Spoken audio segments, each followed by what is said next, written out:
সভাপতিৰ আসনত কাৰাৰুদ্ধ অখিল ভাস্কৰী শইকীয়া কবীন্দ্ৰ চেতিয়া ফুকন জিতুল ডেকাৰ কান্ধত কাৰ্যকৰী সভাপতিৰ দায়িত্ব মুখ্য উপদেষ্টা পদত ডক্টৰ হীৰেন গোহাঁই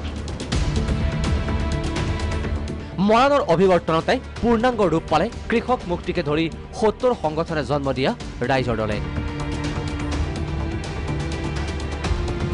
সৰ্বস্তৰৰ নেতৃত্বক সাঙুৰি গঠন হ'ল ৰাইজৰ দলৰ কাৰ্যনিৰ্বাহক ৯০জনীয়া শক্তিশালী কাৰ্যনিৰ্বাহক সমিতি গঠন কৰি মৰাণৰ পৰাই ২০২১ৰ বিধানসভাৰ নিৰ্বাচনী যুঁজলৈ সাজু হৈছে ৰাইজৰ দল এটা ঐক্যবদ্ধ আপোচবিহীন আঞ্চলিক ৰাজনৈতিক দলে আজি এই ঐতিহ্যমণ্ডিত মৰাণ নগৰীত জাতি ৰক্ষাৰ ভাষা ৰক্ষাৰ আৰু অসমীয়া সংস্কৃতি ৰক্ষাৰ পণ লৈ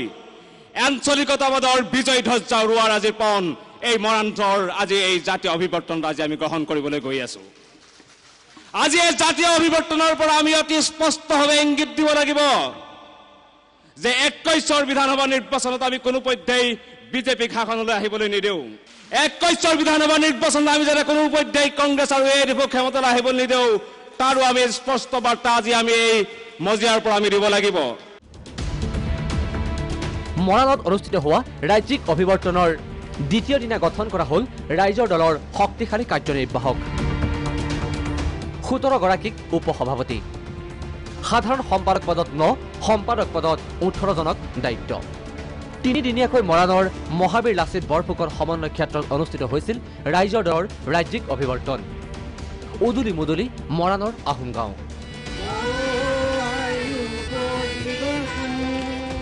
ৰাইজৰ দলৰ হাজাৰ হাজাৰ সমৰ্থক শুভাকাংক্ষীৰ সমাৱেশ ঘটিল মৰাণত অভিৱৰ্তনৰ অন্তিম দিনা উলিওৱা হ'ল বিশাল সাংস্কৃতিক শোভাযাত্ৰা নৱগঠিত ৰাইজৰ দলৰ সভাপতি অখিল গগৈৰ মাতৃ প্ৰিয়দা গগৈয়ে উদ্বোধন কৰা সাংস্কৃতিক শোভাযাত্ৰাত উজলিল উত্তৰ পূবৰ কৃষ্টি সংস্কৃতি শোভাযাত্ৰাত সাংস্কৃতিক দলৰ লগতে অংশগ্ৰহণ কৰিলে সহস্ৰাধিক সমৰ্থক আৰু শুভাকাংক্ষীয়ে আমাৰ ঐতিহ্য সুদৃঢ় কৰাৰ কাৰণে আমাৰ অসমৰ মানুহৰ আত্মাভিমান আমাৰ স্বকীয় বৈশিষ্ট্য অটুট ৰাখিবলৈ আমাৰ খিলঞ্জীয়া মানুহৰ কৰ্তৃত্ব আমাৰ নিজৰ জন্মভূমিত এই কৰ্তৃত্ব সাব্যস্ত কৰি ৰাখিবলৈ চিৰদিনৰ কাৰণে আমাৰ আত্মাভিমান অটুট ৰাখিবৰ কাৰণে আমাক এটা শক্তিশালী আঞ্চলিক দলৰ প্ৰয়োজন ঐক্যবদ্ধ আঞ্চলিক শক্তিৰ প্ৰয়োজন আৰু মই ভাবোঁ জাতীয় ৰাইজৰ দলে সেই লক্ষ্য পূৰণ কৰাৰ কাৰণে আগবাঢ়ি যাব পাৰিব অন্তিম দিনা মুকলি সভাত উপস্থিত থাকিল জাতি জনগোষ্ঠীয় নেতৃত্ব ২০২১ৰ নিৰ্বাচনত ৰাইজৰ দলে শক্তিশালী ৰূপত আত্মপ্ৰকাশ কৰি শাসক পক্ষক এশিকনি দিয়াৰ অংগীকাৰ লৈ সৰব নেতৃত্ব সকলো আঞ্চলিক দলক একত্ৰিত হোৱাৰো আহ্বান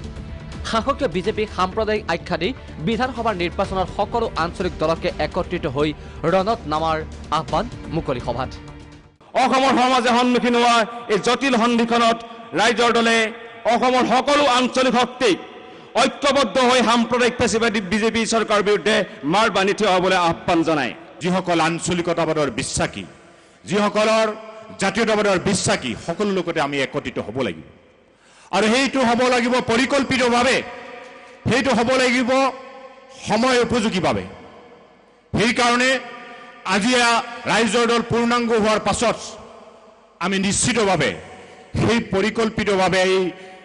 দলটোক আমি কেনেকৈ আমি একত্ৰিত হৈ